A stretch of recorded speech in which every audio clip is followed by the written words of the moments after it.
Welcome to ಅಡುಗೆ ಮನೆ secrets.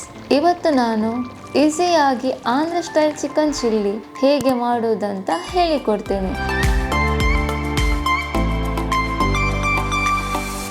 ಮೊದಲಿಗೆ ಗ್ರೀನ್ ಮಸಾಲಾ ಪೇಸ್ಟ್ ಮಾಡಲು ಇಲ್ಲಿ ನಾನು 8 ಹಸಿಮೆಣಸಿನಕಾಯಿ ಹಾಗೂ ಒಂದಿಷ್ಟು ಕೊತ್ತಂಬರಿ ಸೊಪ್ಪನ್ನು ತೆಗೆದುಕೊಂಡಿದ್ದೇನೆ. ಇದಕ್ಕೆ ಸ್ವಲ್ಪ ನೀರು ಸೇರಿಸಿ ಒಂದು 80% ಗ್ರೈಂಡ್ ಮಾಡಿ. ಫೈನ್ ಪೇಸ್ಟ್ ಏನಾಗಬೇಕಂತಿಲ್ಲ. ನೋಡಿ, ಗ್ರೀನ್ ಮಸಾಲಾ ಪೇಸ್ಟ್ ಈ ರೀತಿ ಬರಬೇಕು. 2 ಮೀಡಿಯಂ ಸೈಜ್ ಆನಿಯನ್ನನ್ನು 2 ಟೇಬಲ್ ಸ್ಪೂನ್ ಆಯಿಲ್ ಜೊತೆ ಚೆನ್ನಾಗಿ ಹುರಿದು ಗೋಲ್ಡನ್ ಬ್ರೌನ್ ಆಗುವವರೆಗೂ ಫ್ರೈ ಮಾಡಬೇಕು.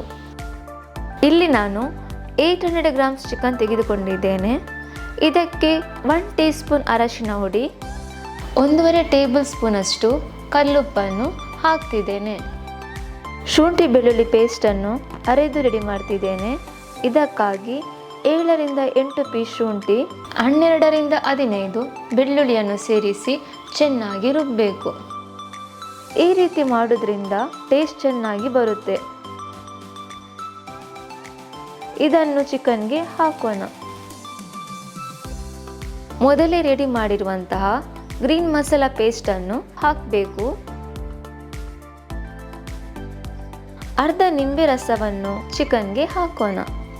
ಅದರ ಜೊತೆ ಸ್ವಲ್ಪ ಕೊತ್ತಂಬರಿ ಸೊಪ್ಪನ್ನು ಸೇರಿಸಿ ಫ್ರೈ ಮಾಡಿರುವ ಆನಿಯನ್ ಅನ್ನು ಹಾಕಿ ಚೆನ್ನಾಗಿ ಮಿಕ್ಸ್ ಮಾಡೋಣ.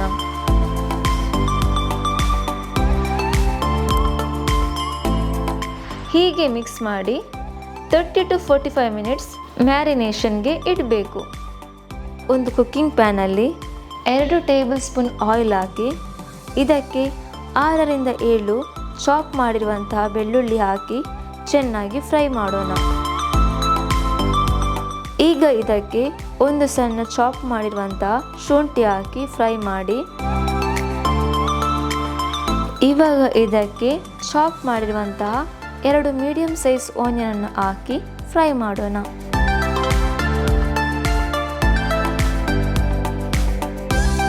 ಈ ರೀತಿ ಫ್ರೈ ಆಗಬೇಕು. ಇವಾಗ ಇದಕ್ಕೆ ಮ್ಯಾರಿನೇಟ್ ಮಾಡಿರುವಂತಹ ಚಿಕನ್ ಅನ್ನು ಹಾಕಿ ಅರ್ಧ ಲೋಟ ನೀರನ್ನು ಸೇರಿಸಿ 2ರಿಂದ 3 ನಿಮಿಷ ಹೈ ಫ್ಲೇಮಲ್ಲಿ ಮಿಕ್ಸ್ ಮಾಡಬೇಕು.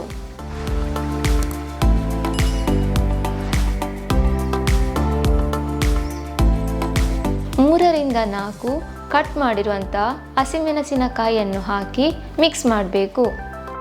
ಮುಚ್ಚಳ ಮುಚ್ಚಿ 20 ನಿಮಿಷ ಮೀಡಿಯಂ ಫ್ಲೇಮಲ್ಲಿ ಬಾಯ್ಲ್ ಆಗಲಿಕ್ಕೆ ಇಡಬೇಕು. ಚಿಕನ್ ಚೆನ್ನಾಗಿ ಬೆಂದಿದೆ. ಇದಕ್ಕೆ ಅರ್ಧ ಟೇಬಲ್ ಸ್ಪೂನ್ ಧನಿಯಾ ಪುಡಿಯನ್ನು ಹಾಕ್ತಿದ್ದೇನೆ. ನೀವು ಬೇಕಾದರೆ 1 ಟೇಬಲ್ ಸ್ಪೂನ್ ಹಾಕ್ಬೋದು.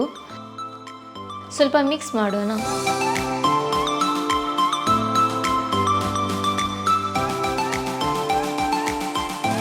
ನೋಡಿ, 1.5 ಟೇಬಲ್ ಸ್ಪೂನ್ ಅಷ್ಟು ಸೋಯಾ ಸಾಸನ್ನು ಹಾಕ್ತಿದ್ದೇನೆ.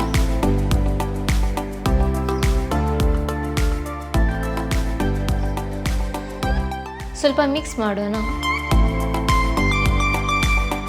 2 ಟೀ ಸ್ಪೂನ್ ಕಾರ್ನ್ಫ್ಲವರನ್ನು 1/4 ಲೋಟ ನೀರು ಜೊತೆ ಮಿಕ್ಸ್ ಮಾಡಿ ಆಲ್ರೆಡಿ ಇಟ್ಟಿದ್ದೆ. ಇದನ್ನು ಚಿಕನ್ಗೆ ಹಾಕೋಣ. ನೋಡಿ, ಗ್ರೇವಿ ಥಿಕ್ ಆಗ್ತಾ ಇದೆ. ಇದಕ್ಕೆ ರುಚಿಗೆ ತಕ್ಕಷ್ಟು ಉಪ್ಪನ್ನು ಹಾಕಬೇಕು.